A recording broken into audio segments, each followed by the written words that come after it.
As Will Smith said, the separation of talent and skill is one of the most misunderstood concepts for people who are trying to excel, who have dreams, who want to do things. Talent, you have naturally. Skill is only developed by hours and hours and hours of beating on your craft. That's what I want everybody to understand. I want everybody out there right now that feels useless, that feels like they're not as good as other people, that feel like they have no worth and no value. It's like a pandemic that we're living through of people who don't believe in themselves. But the reason they don't believe in themselves is because they're not understanding the difference between talent and skill. Don't worry about your talent. Not everybody has great talents. I certainly did not have any great talent when I was younger. But I had that drive to get better. And as Will Smith said, I never viewed myself as particularly talented. Where I excel is ridiculous, sickening work ethic. And that's what's going to separate you. That's what's going to give you that sense of worth. And here is the hard truth about worth. To have self-worth, you must do something that makes you worthy. You've actually got to go earn it. And I know that we don't want to hear that. I know that what we want is to just say that simply being alive makes us worthy. But even if I told you that, you're not going to believe it. And that's how we get in this problem, is people know that they have to do something. They know that something is missing and they don't understand the one critical piece. The thing that's missing can be built. It's not something that you find, it's something that you create. And when you realize that hole inside you, that emptiness, it can be filled up. That sense of not being good enough can be overcome. But it's overcome by getting good. It's overcome by looking nakedly at where you're deficient and saying, I'm going to get good at that. I'm going to put in a sickening amount of work. I'm going to do things that other people simply don't believe is possible, to put in an amount of energy, intention, and intensity to get great at something, to become of worth. But once you do that, you own yourself, because you realize the only thing that matters. You can get great at anything.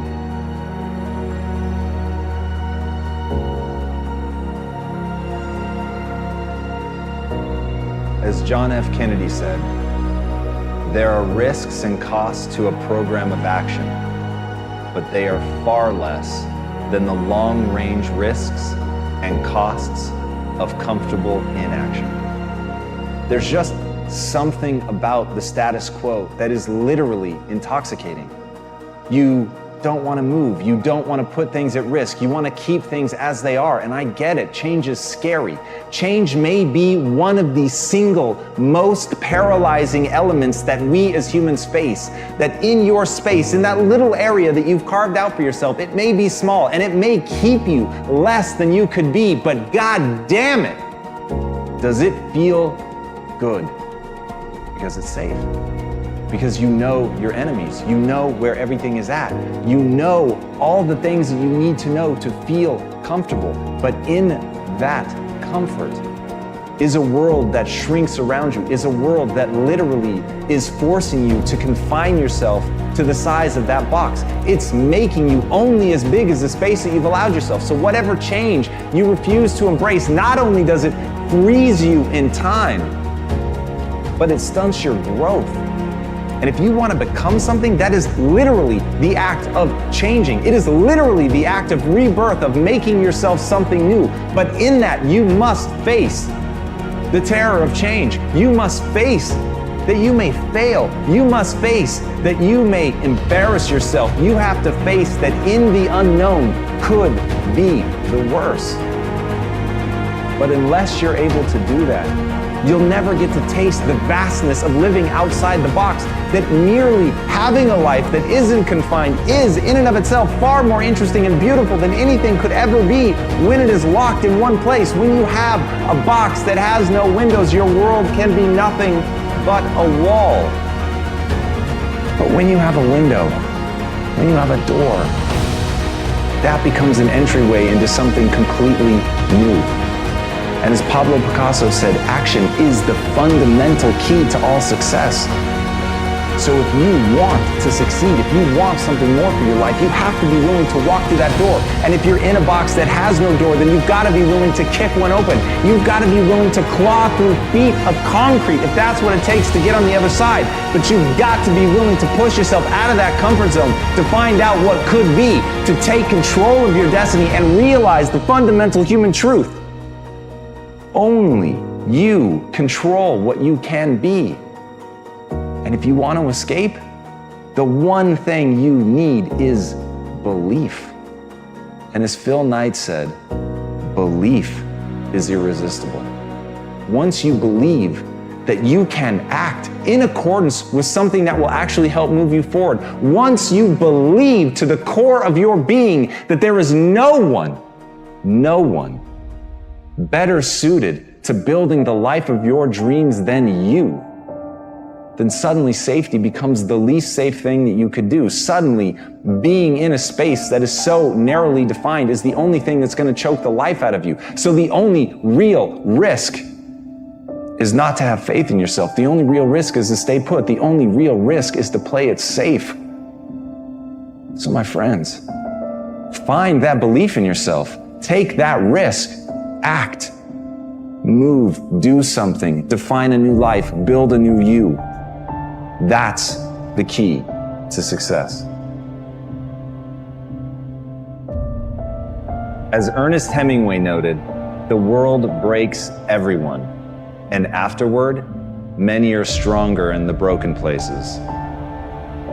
But my question is, why isn't everyone?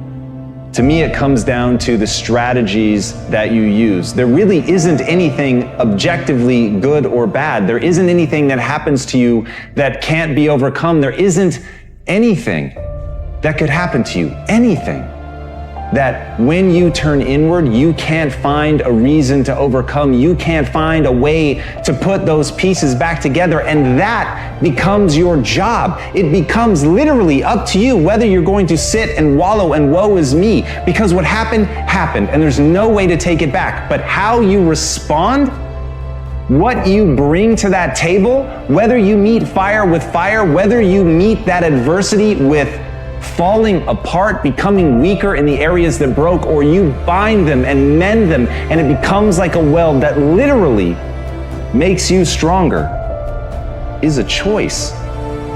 And it's a choice only you get to make. But as Stephen Hawking said, when you complain, nobody wants to help you. There are many things in your life that you have every reason to complain about. You have every reason to be upset by the things that have happened to you. The most sinister thing about excuses is they're valid. There's a million reasons why you should be able to give up. There's a million reasons why you shouldn't need to try. That thing that broke you, you should be allowed to just sit on the ground. And here's the thing, that's your right. You have every reason to do it. And maybe people won't even think less of you. But here's the truth. You either become weaker or stronger in the places that broke, and that's a choice of how you react moving forward. The great news is, the best thing that you could do to become stronger is love yourself. And as Kamal Ravikant said, loving yourself is a practice.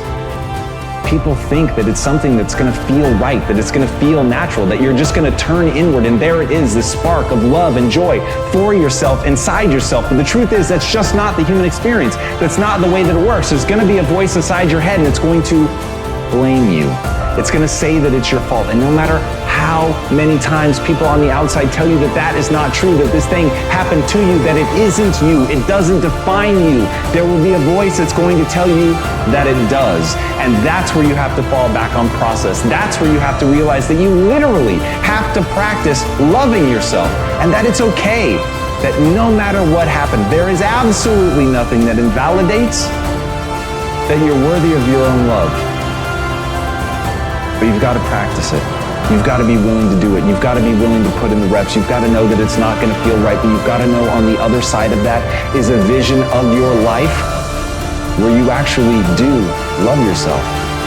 Because you took the time to say it, you took the time to practice it, you took the time to sit there and feel stupid and say that you love yourself. And sometimes just putting in the work is what you need to do to get strong. So put in the work. Everybody wants to be successful. But virtually nobody understands that success is a path. It's a process. It's not a finish line. It's not something that you do once and then you finish. It is literally the systematic acquisition of skills. And as Scott Adams said, every skill you acquire doubles your odds of success. And that's it. That's the secret. If you really want to do something in your life, if you really want to be great, if you want to smash it, if you want to be remembered, the key is to acquire as many skills as you can, because everything that you bring into your world gives you an exponentially greater chance of winning, of doing the thing that you want to do. But you have to be totally focused and committed on gaining those skills. And as The Rock pointed out, success at anything will always come down to this: focus and effort. And we control both. Once you understand that that's what you have to do, you have to get control of yourself. You have to stay focused on something. You have to learn the discipline and apply it on your path to success to acquire the skills that you want to acquire. That it is going to demand of you that you work harder, you work smarter, and you work longer than anybody else. And that's the fucking secret. There really is no grand mystery. If you want to be successful, if you want to do something other people can't do, then you have to become capable of the extraordinary.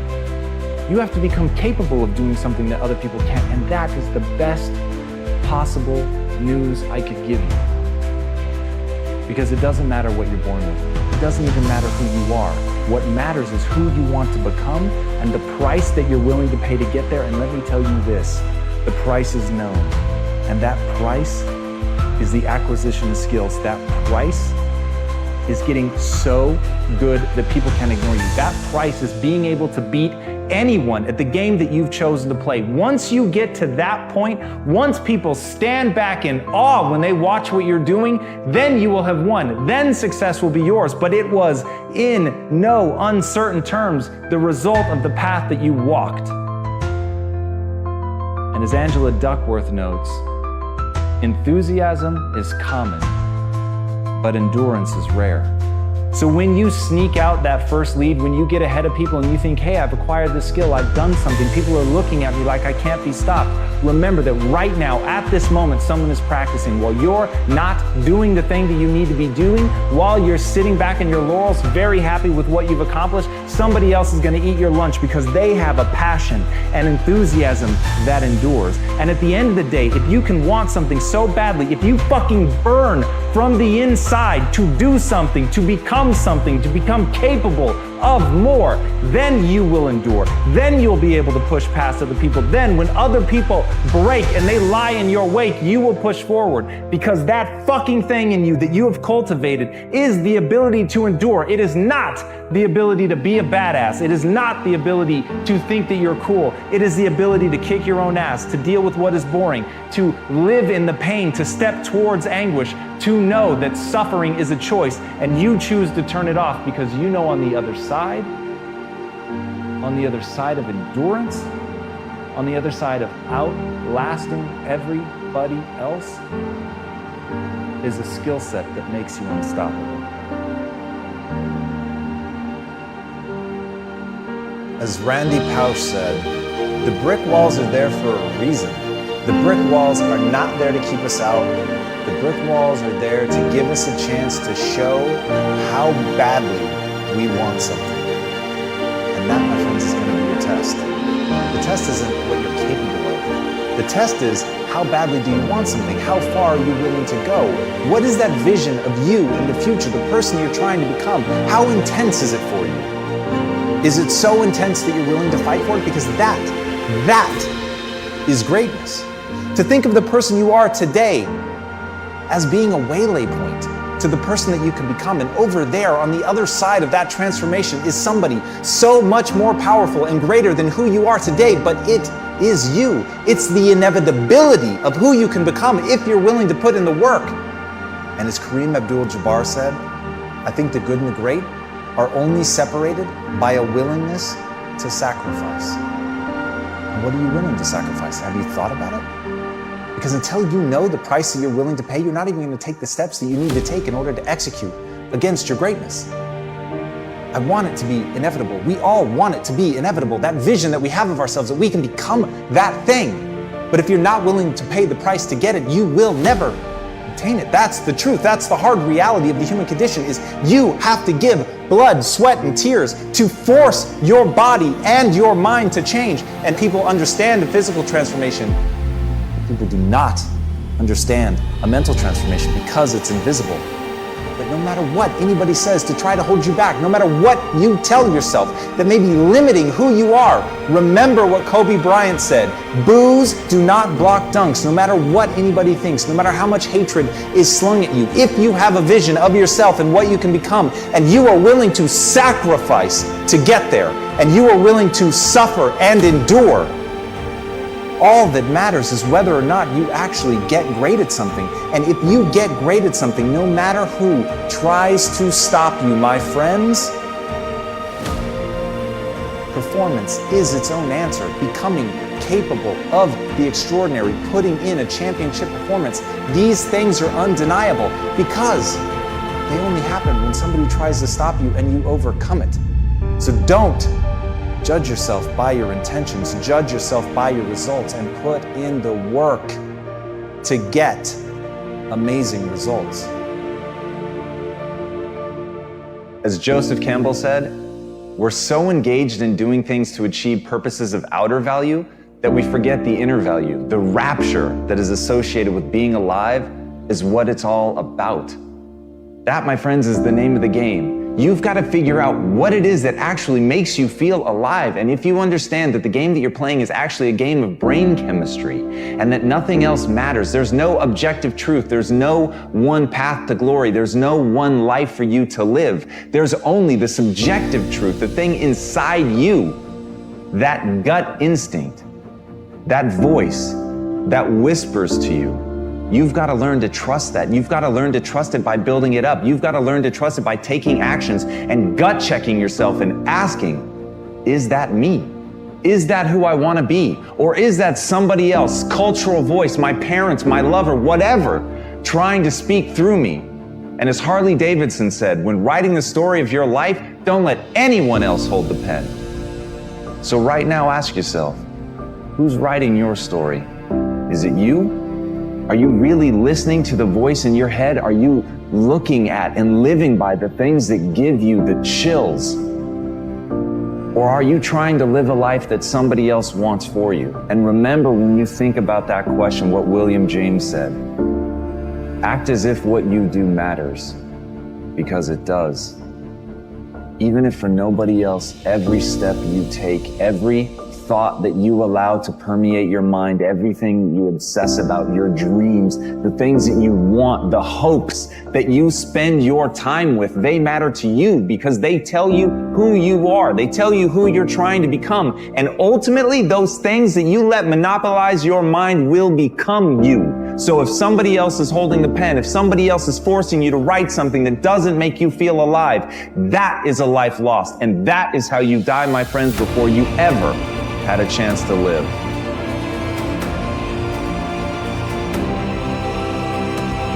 As Derek Jeter said, there may be people who have more talent than you, but there's no excuse for anyone to work harder than you do.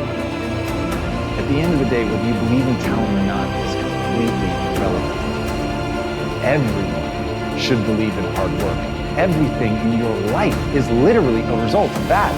You're born an infant, a lump of flesh that can't even hold its own head up. And yet somehow, by practicing, by learning, by growing, you're able to get better. You're literally incapable of anything when you're born. Every skill that you have in your life, all the things that you take for granted, at one point you couldn't do them. So understanding that humans truly are an adaptation machine and that they are capable of acquiring any skill that they want, but it requires hard work. It requires that you do the reps. It requires that you put in the effort. And at the end of the day, the people that you're going to surpass are not going to be the people that have less talent than you. Maybe they even have more talent than you. It's going to be the people that you're willing to outwork. But until you're willing to outwork them, you're always going to be stuck. And as John Irving said, to do anything really well, you have to overextend yourself. And that's the key. If you want to put in an extraordinary performance, if you want to absolutely dazzle people, then you have to do something amazing. You have to be willing to put yourself out there. You have to be willing to do things that other people think are going to break you, that other people simply believe there's no way that you could be able to pull that off, that the human animal just is not capable of the lengths to which you are professing to go. And when you profess it, you have to be willing to back it up, and you have to put yourself on that march knowing in no uncertain terms, under no circumstances, and for no reason whatsoever would you ever be willing to back down. And when you go in with that level of certainty, then and only then are you actually going to be able to pull this off. And as Billie Jean King said, champions keep playing until they get it right. Fatigue will literally chip away at your will to win. It is the thing inside of your mind, that weak voice that tells you that you're not going to be able to make it, the weak voice that begs you to stop, and the weak voice that promises safety and security if you would just quit. And here's the worst part about that. It's right. If you quit right now, if you stop, just sit down, relax. You're not at risk anymore. You're not at risk of embarrassment. You're not at risk of failure. But you're also not at risk of greatness. And if you really want to achieve something, you've got to find ways to put yourself at risk of something great happening. You've got to put yourself at risk of overextending yourself. You've got to be willing to face that you may die, that you may actually fall. And here's the thing, for the people that dismiss that say they would never put themselves in that situation, then you have limits. And make no mistake, those limits are self-placed. And for the people that are willing to push that, for people that are willing to go beyond that, for people who understand there are things in this world that they're prepared to die for, and it is the thing that they put at the center of their life. It is the thing that they are living for, but they're not going to stop, and they understand that where the human mind thinks it will break is far short of where it will actually break. But before you can find that point, you've got to be willing to push yourself. You've got to be willing to go harder and farther than anybody thinks is reasonable or sensible. That's the path. And so the question is, can you be thought a fool? The question is, do you believe in something so much that you would put yourself at risk like that? The question is, can you face down everyone, including the weak voice inside of your own mind, to make the world come true that you want to see come true? Because at the end of the day, nobody's going to do it for you. So if you're a champion, keep going until it's done.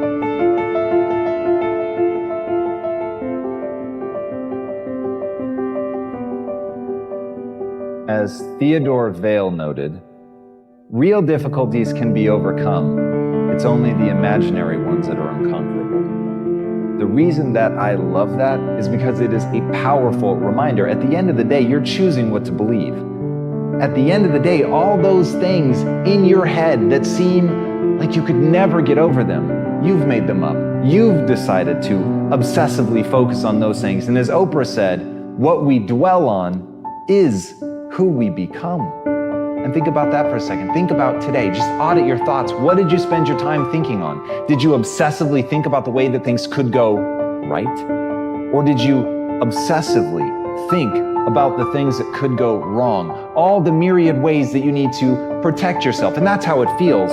In the moment, you think, I'm just planning for the worst case scenario. I'm thinking through all the ways that something could go wrong so that I can be prepared for it, not understanding that what you're doing is focusing on all the ways that it could go wrong. They're imagined futures. They are not real. And in that, like a race car driver goes where the eyes go, you will go where your thoughts go. You will become your thoughts. So instead of boxing yourself in and thinking only about all the different ways that something could be bad, could break, could fall to pieces, think about all the things that you could do if you take the action, all the myriad ways that things could come to your aid and work out for the better. Obsessively think on that and let failure be a total fucking surprise. In that, you will take the actions that you need to be successful. But first, you've got to train yourself to obsess over all the ways your life could go right.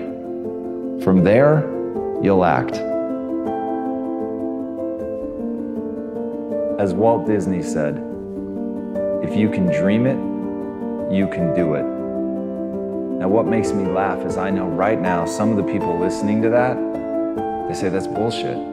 There are just limits to what humans can do.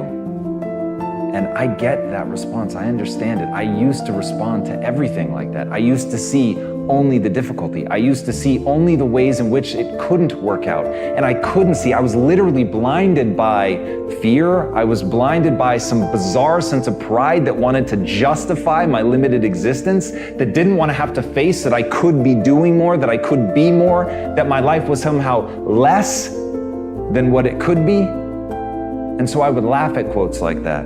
And I know right now I have the chills. I know right now there are people that are laughing at that, and all they can think about are the limits. All they can think about are the things that prove him wrong. And guess what?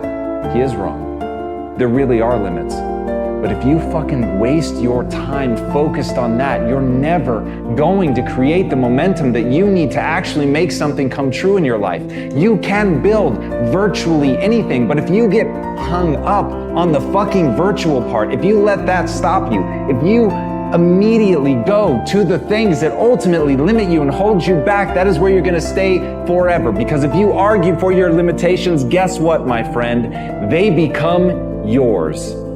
And congratulations, you now get to live in that box. You get to live in that self-defined prison. But if, like Teddy Roosevelt said, instead of that, you keep your eyes on the stars and your feet on the ground, and you don't act like somebody who can't see that sure, there are limits, there are edges to this universe, but you're looking not at that. You're looking at how do you really execute. You're dreaming big, and you're remembering that your feet ultimately is that contact point. It is where the rubber meets the road. It is that moment of doing. And so if instead of rejecting it because your feet must stay planted on the ground, remember that in keeping your feet on the ground, that's the moment of action. That's the moment of doing something about it. That's the moment of seeing the fucking possibilities and then moving. Doing something, making it real. So right now, give up on those weird mental mechanisms that make you actually want to fight for the things that aren't possible, to get people to believe in it, to get people to understand why you've chosen to stand still. Instead of that, convince yourself that you should be moving and go do what you know you're destined to do. As Harun Yahya noted, I always wonder why birds stay in the same place when they can fly anywhere on Earth. And then I ask myself the same question. As Mark Twain put it, the secret of getting ahead is getting started. And that's where people get stuck. You're literally like the bird. You could fly anywhere you want. You can go anywhere you want to go. And look, I know you've got a litany of excuses, and all of them are valid. You've got a job, you can't just leave, or you don't have a job and you don't have the money. Your family is in one place. It's the only thing that you've ever known. You only speak one language. You've never traveled before. You don't have a passport. You can't afford the gas money. There are 1,000 real reasons not to go. But the truth is that none of them matter. The truth is, if you want to build something in your life, that you have to remember what Mark Twain said. You have to get started, because at the end of the day, that is literally the only thing that's holding you back. You're not moving. And once you get the simplicity of that, once you understand that you could act right now, you could say fuck all the excuses. You could stop making them. You could stop giving into them, no matter how valid they are, no matter how real they may seem. You can finally decide that you're going to get up and move, that you're going to create that momentum, that you're going to take a step, that you're going to make the demand, that you create momentum, that you get something done, that you fucking find an answer, or as Hannibal said, that you're going to find a way or make one. If you have to carve through fucking rock, do it, because humans before you have done it. And that's the simple truth. That is the simple fucking truth. And everything else is bullshit. Everything else is the weak voice in your mind holding you back and making you a less version of yourself. So I ask you, why doesn't the bird fly wherever it wants to go? Because that's all it's known? Because that's what's safe? Because that's what's comfortable? Or because it's a dumb fucking animal? What do you want to be? If this isn't the life you want to live, do something about it.